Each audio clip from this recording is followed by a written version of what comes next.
Aisha Curry is what happens when a generation of 21-year-olds tell themselves that they're ready to be wives and they're ready to find the love of their lives and settle down instead of being hoes. Every single time we have a conversation about her or about what she said in your interview, the tone that people take is very judgmental. Everyone's very disgusted in her. She's the bottom of the barrel. They can't believe that she would be so ungrateful and so miserable. And she is like, oh, Steph Curry deserves so much better than her. At the core, what she is expressing is a girl who got with a guy very, very young in life before she had any like real life experiences and then married him. Now they've been married X amount of years, I don't know, 10, 12 years, I'm not sure, right? And they have 4 kids together, and he is extremely famous, and she is his wife. That is what her entire life is. And now she is reaching 40, and it's starting to click in her head that, oh my God, I only have one life to live. And now it seems like because of the choices that I've made, my entire life will only be defined by this person.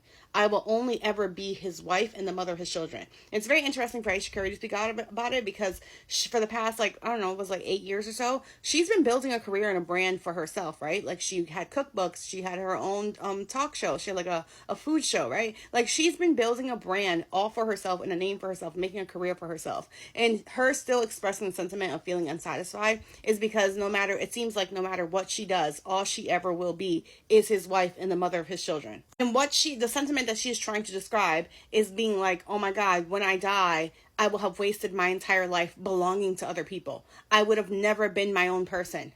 Because I got with him so young, I robbed myself the chance of becoming my own person, of being my own person. What she is actually mourning is her individuality and her sense of self. A very uncomfortable conversation that a lot of you are not willing to have, and you're also not willing to even try and attempt to have a conversation from a place of grace, because every video I've seen talking about it has been people like looking down on her and talking to her crazy and being like, your husband doesn't cheat on you, your husband doesn't beat on you, I can't believe that you're being so ungrateful. Like, I'm sorry if some people are just a little bit more ambitious and they don't think that the top of the mountain, the top of the hill is being somebody's wife, is being somebody's mother. And it's possible with Aisha, especially because she met him so young, that she thought that it'd be enough, that she thought that she'd get there and she would feel fulfilled and she would love her life, and instead she feels miserable. She feels like she's not a person anymore. And again, as we push towards conservatism, as we push towards purity culture, as we have this attitude where everyone looks down on partying, everyone looks down on clubbing, everyone looks down on having casual sex, on hooking up, on women being able to define their relationships on their terms, right? On this idea that a 22-year-old should be out getting drunk, should be out partying, should be out having life experiences and making poor choices and then trying to clean up her mess afterward, right? Instead, people are expected to be perfect, right? To wake up at 21 years old, a full-grown adult, and be ready for marriage, be ready to settle down, be with the boyfriend that you've been with since high school. And you are robbing yourself of real life experiences. You are robbing yourself of the opportunity to get to know yourself, to figure out who you are, to figure out your likes and your dislikes, and then make a long-term plan about how you want to spend the rest of your life. I make the argument all the time, a fucking 23-year-old should not be getting married. You're much too young. At 23, you making a permanent choice about what you are going to do for the minimum, the next 30 years of your life is insane.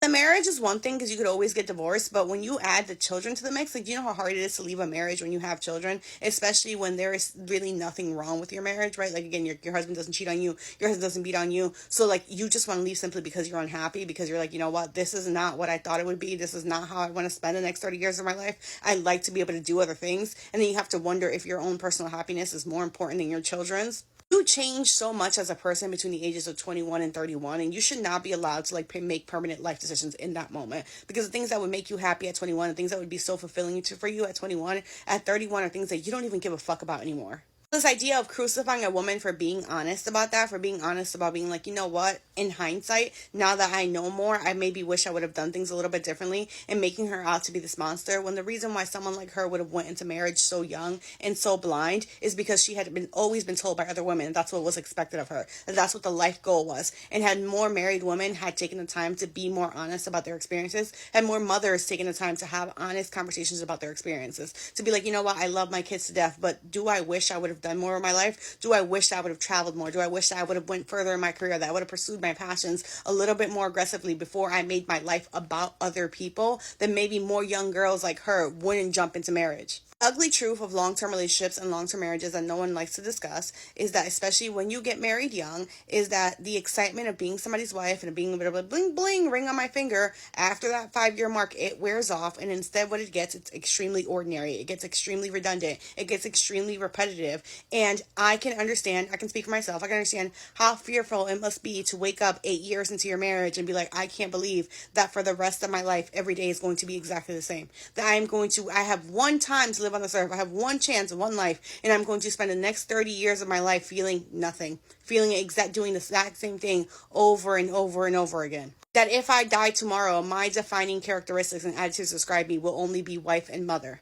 And this idea that why doesn't he feel the same even though they've been together so long? It's like, because men don't have to give up their personhood to become fathers and become husbands. Men become fathers and husbands, and it's an abstract, right? It's a little thing, a little start, right? They still get to be politicians or say professional athletes or actors or whatever it is that they are, right? Like, they still get their defining characteristics, and things that come first are their achievements, right? Like, Steph Curry is very much his own person. You forget that he has a wife and kids until later on, right? Like, it's not the first thing that you would think about. He's made his own legacy. He's made a name for himself. He's gotten to be an entire person. He has not had to give up any of his personhood to have to be a father and a mother. And women are not granted that same privilege. And then you guys demonizing her and making her out to be a villain for being open about the fact that, you know what, maybe I should have chose differently, especially when I feel like it's a very important conversation to be had, because young girls are listening and more young girls need to hear this, right? More young girls who have been with their boyfriend since high school and think that they're going to marry him need to hear, no, you should probably move away from home and date around first. Like, it's insane for you to date the same guy and marry the same guy that you've been dating since you were 16.